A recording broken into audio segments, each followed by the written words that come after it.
going to be perfectly honest. I saw a live stream Grassloo00 did of From Russia with Love. And I figured I would do a very similar thing, but putting my own little unique spin on it, playing it on the black and white TV. Now, unlike their playthrough, I do not plan on going through the whole game, since it took them about 4 hours, I want to say, and I just wanted to make a quick little video. So I'm just going to play my favorite level of the game. So before we begin, I figured this would be a fun thing to note. So the very first VHS copy of the movie uses the same typeface that is found on the game cover. And what I find rather interesting is the artwork of the game. Unlike the VHS and the Laserdisc version of the movie, it's interesting that instead of using a real-life picture, like they did in both of those, they opted more towards the art style of Sean Connery's first appearance of James Bond in Dr. No. You can kind of notice the similarities, not only with it being the same person, but a very similar dark art style. Both even have this one woman off in the distance. Now, I can see why they removed the cigarette for this version, because by the time this game came out, cigarette smoking was a big no-no. So that's enough of my history lesson. Let's actually start playing the game, shall we? I'm not sure if this piece is copyrighted, so I'm going to skip through it. Let's begin.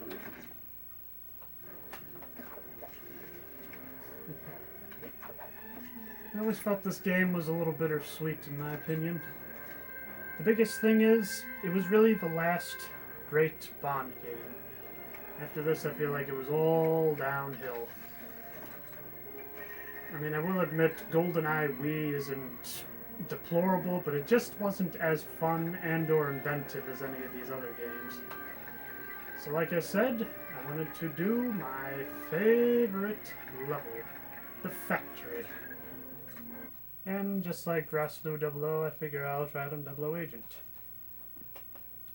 It's been a little bit, but I think I can handle this. Looks like the best even to an octopus smuggling operation. Destroy the installation and put them out of business.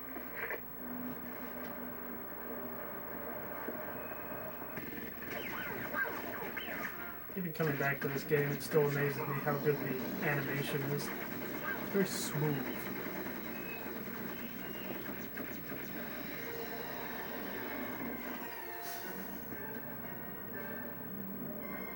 I feel like that's just James Bond in a nutshell. The idea he can stand that many shots and still live to kill all these people.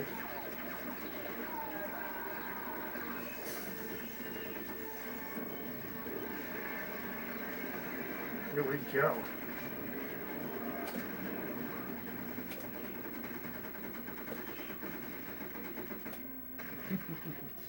Got him. See, now this is just something you would never see in the Daniel Craig era of games. Flying around in a jetpack, destroying a factory. Who cares about realism? I want to have fun. And I saw a rocket. I wonder who fired that.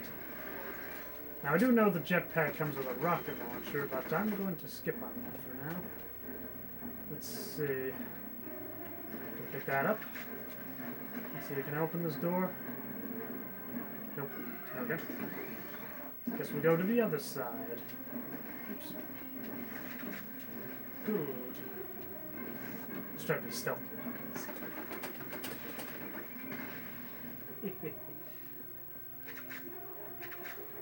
You still gotta love the idea that you can upgrade your weapons to ludicrous amounts. What Werther PPK has an 18-bullet magazine? That thing would have to be extending at least 3 times outside of Connor's hand there. Let's see, I'm trying to remember what else. I think that's it. I just have to make it through the electricity.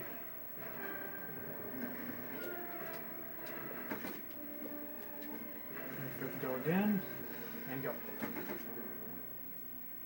Yeah! You know what? Rockets! I love that scream sound. It's just about as good as the tank from the original GoldenEye. Some body armor. Oops. Probably should land first, that would probably be easier. I'm trying to see, what weapons do they start you out in this one? So you got the Magnum. Oh, that's a fun one. It's essentially the Psychosis gun from Perfect Dark. You shoot it at the enemies, and all of a sudden they believe that you're the good guy and that everybody else must die. Got the SMG, shotgun, assault rifle, bazooka, sniper rifle. Looks like you got just about everything. Ooh, the briefcase turret. I'm not sure when I'll use that, but hey, at least it's there. And that's another thing right there. The ability to have turrets. There's just so many fun things that the Bond franchise has done. When the Craig era of games happened, they basically just threw all that out the window and decided to go with another Call of Duty clone. As if we didn't have enough of those already. Should probably get that. Oh, there's some ammo in the dump. So does this make this an ammo dump? No, I think that's cold. Snowsuit, used for low temperature operations. I know I don't have to do it. I mean, you could go around in the dinner jacket or any of these other uniforms, but I don't know. It just seems fitting to wear the snowsuit when you're out here in the cold. Let's see, can I get up there? There's gotta be some way to do it. Well, I'll get this one at least. Yeah.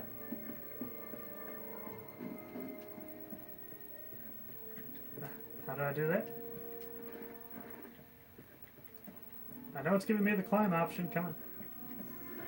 I'm not letting this go. There. No? Maybe if I get on top of the barrels. Okay, the other side. Aha. Go! Oh, jump. There we go. I was not letting that go. Okay, might as well try to be stealthy about this.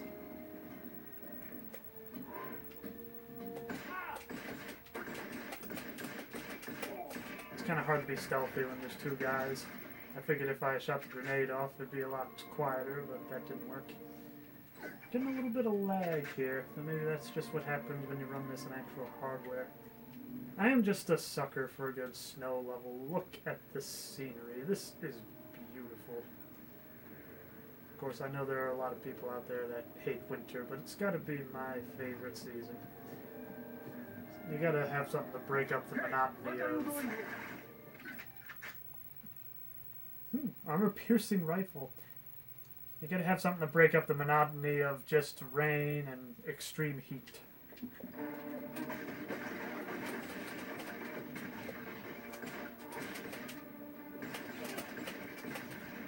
Wow, wasn't even trying for that one. You know what, I'm going up against heavily armed guards. No, you are. Not so much for being stealthy, but whatever. I feel like this one kind of took away the emphasis of stealth on like everything or nothing. It's something that you can do if you want, but it's not really a requirement. Take out the guard tower.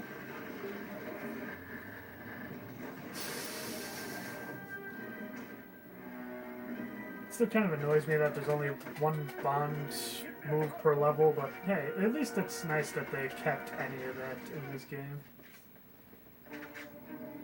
Maybe it's just me, but I kind of feel like, compared to Everything or Nothing, this one is kind of like the... what's the word I'm thinking of? Like the Spark Notes version. It hits most of the major keys, but yet there's a few things that are missing, and you can tell it kind of makes a difference. At least in my opinion. Let's see, it looks like I got all the ammo. So we'll just go to the truck. And we'll bash it over. Bonk. remember the first time I, well, not only played this level, but also replayed it. I'm just kind of like, so how in the world do I get up here? It took me so long to figure out that crane thing. There's another thing right there. Puzzles. You didn't see puzzles that much in the Craig era of games. Come to think of it, you didn't really see a lot. There was no gadgets. Stealth, I feel like, was a requirement. Like, if you didn't go stealthy, then, oh no, there's 10 million guards on you. They all heard you because you couldn't kill that one guard fast enough. Okay, let's see if I can actually try some stealth this time.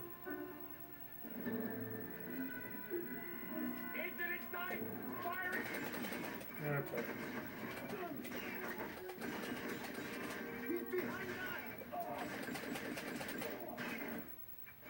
Whoops.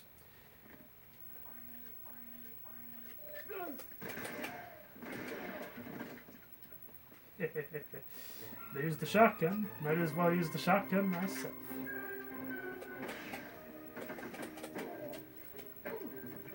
It's so satisfying to be able to take enemies out that way.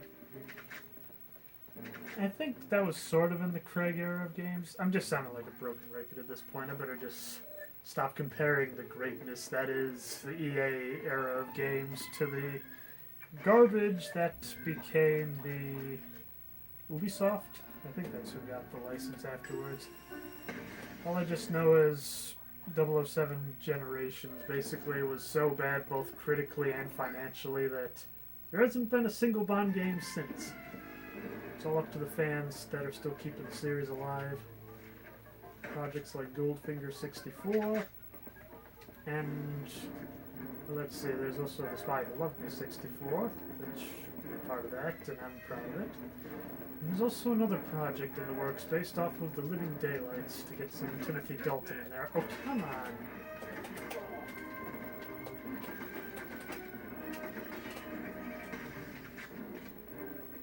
Okay. Anyone else? Good. Alright.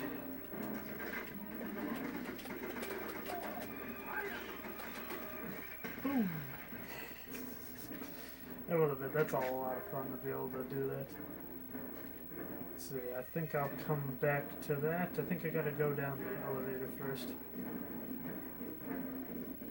I will admit, while I do love this game, there are a few gripes I have. Probably the major thing is that these levels are huge, which I mean I kind of like, but at the same time it seems like you have to set apart a bit more of your day as well as your time to be able to beat this game.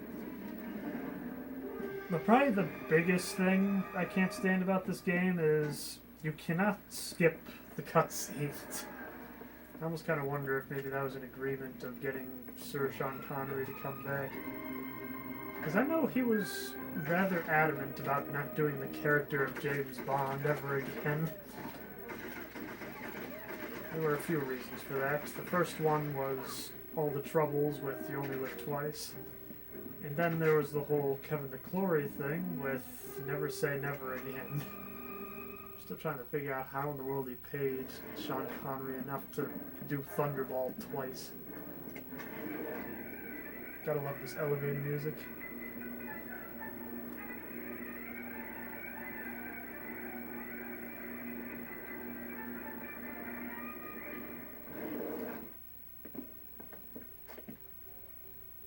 Let there be more people in here.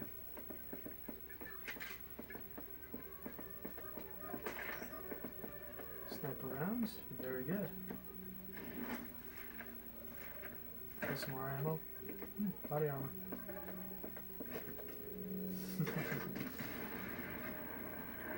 Oh boy.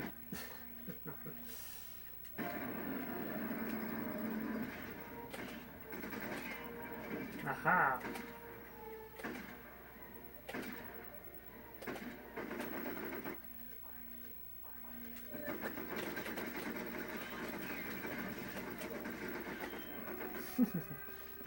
I did that even without the aim assist. Oh wait. You're gonna love this.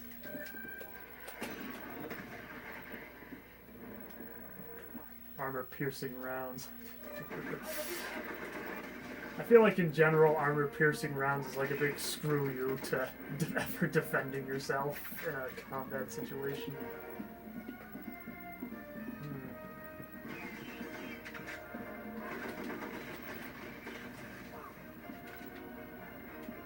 Still got the wall covered, and that's very nice. Now, where is that person shooting me from? Can't seem to get a lock on him. Well, better go to the locker room at least. Get some free stuff.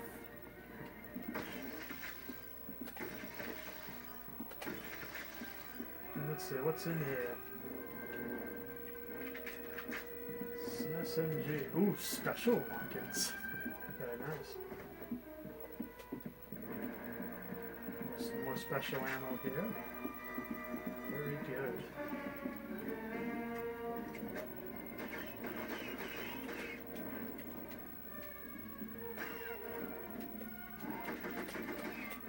Let's see if I can try some sniping out.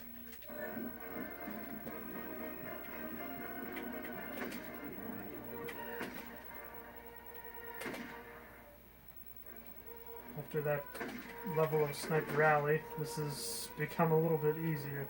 I will admit that the C-stick isn't necessarily the most optimized thing for sniping, but there are definitely a lot worse things out there. Can't really think of any right now, but I'm pretty sure there's got to be an example somewhere.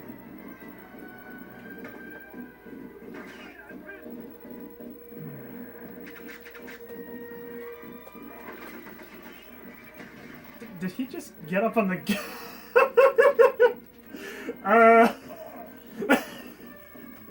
Wow. I'm happy I get weird stuff like that only when I'm recording. Well, maybe not only. I mean, I get weird stuff like that when I'm not recording. But more often than not, when I'm recording, I get weird glitches like that.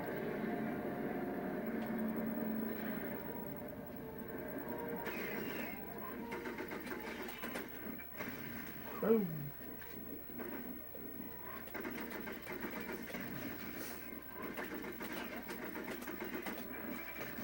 You just gotta love how you can be this accurate with an assault rifle and be able to hit people this far away. Who needs realism? I want to have fun. Who needs realism? I want to have fun. That's why I play a video game. If I wanted to live real life, I would just live it. I can do that for free. Well, sort of. It's kind of an expensive game. Well, I got special rockets. Let's use them.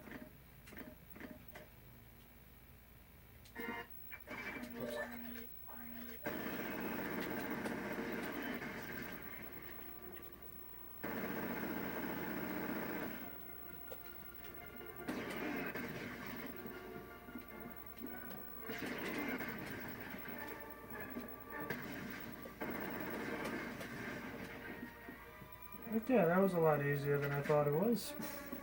Unless maybe I just had to hit the fuel tank and that was it. Using the bazooka for normal combatants, that's just a little overkill. Ah. So there was a red dot over there, I knew it had to be something important.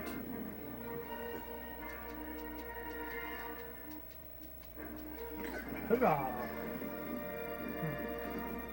There's a faulty game design for you. Why can't I fit in there?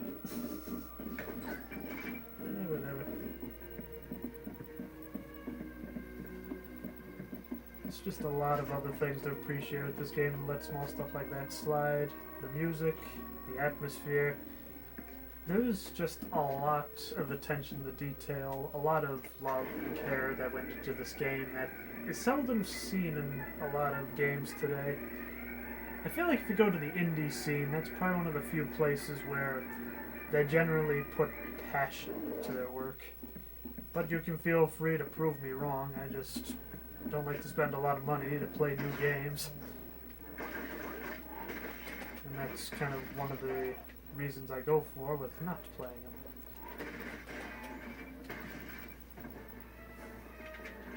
I still find the upgrades to the SMG to be a little counterproductive. Sure, you expand the magazine, but the faster firing rate almost makes you burn through bullets more and almost a little useless.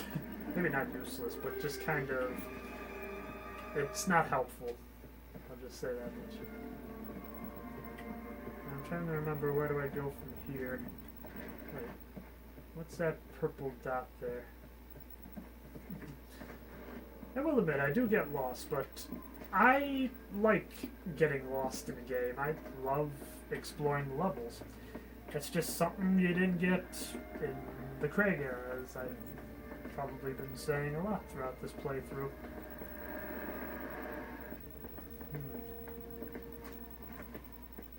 Okay, I guess I did have to go all the way back there. Sorry about that.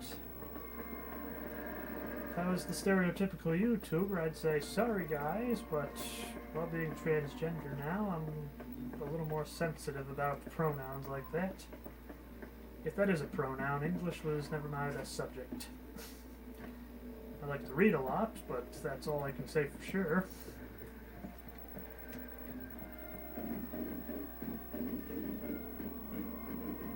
I think this is where you have to go. What did the objectives say? Fly through the factory, destroy the guard tower. No, I'm definitely not getting the timer for this one. Okay. Well, I can't go through there, even though the door kind of got destroyed. What's up with that pattern on the rock here? Is my game getting corrupted? I'm not even sure if you can see that on the screen. Oh well. Let's see what we can do. I know I've beaten this game a few times. In fact, my most recent playthrough of this was probably a little under a year ago, in all honesty. I mean, I do kind of like a game you can come back to and it's still fresh like this, but at the same time, I feel stupid because I can't figure out where to go. Oh! Yeah. It's the one door that was locked before. No! Okay. Let's try that again. Up and over. Hurrah! Tactical roll. I don't know if it actually does, but I think you go a little faster when you roll like that. Let's see if I can try the stealth tactic again. I should probably reload. Well, barely even entered the room, and they already know I'm there.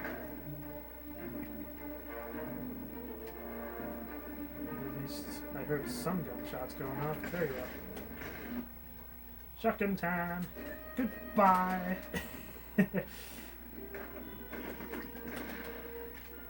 I mean, I get the idea of the shotgun as a close-range weapon, but you pretty much have to be right on top of them in order for it to do anything.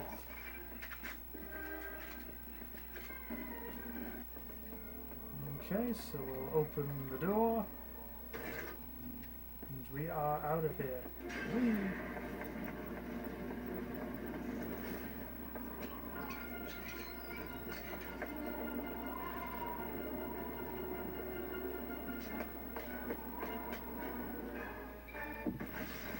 Toasty!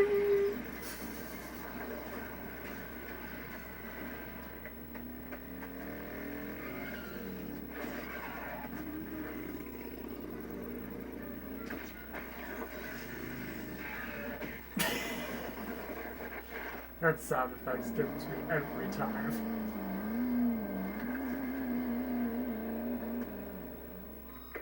Hey, this is Eva. Set the tunnel charges to blow. I don't care who's inside. We have to stop bombs. Okay, I couldn't remember if it was A or the trigger button to drive the car. They seem to kind of change it every so often.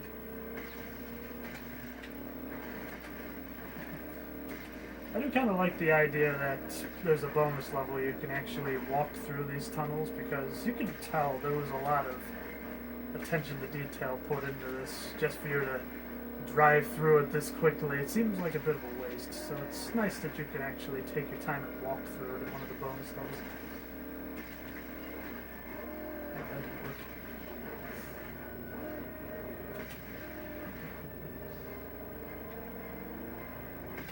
In fact, it's a little disappointing they didn't put like guards or maybe like a drone gunner or something in here, but I guess it's the idea you only have a minute and they didn't want to make it any more tense than it is.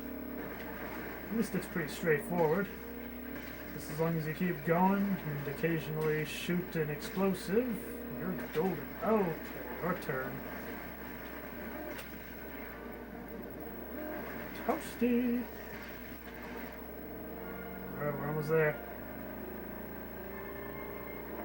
Boom!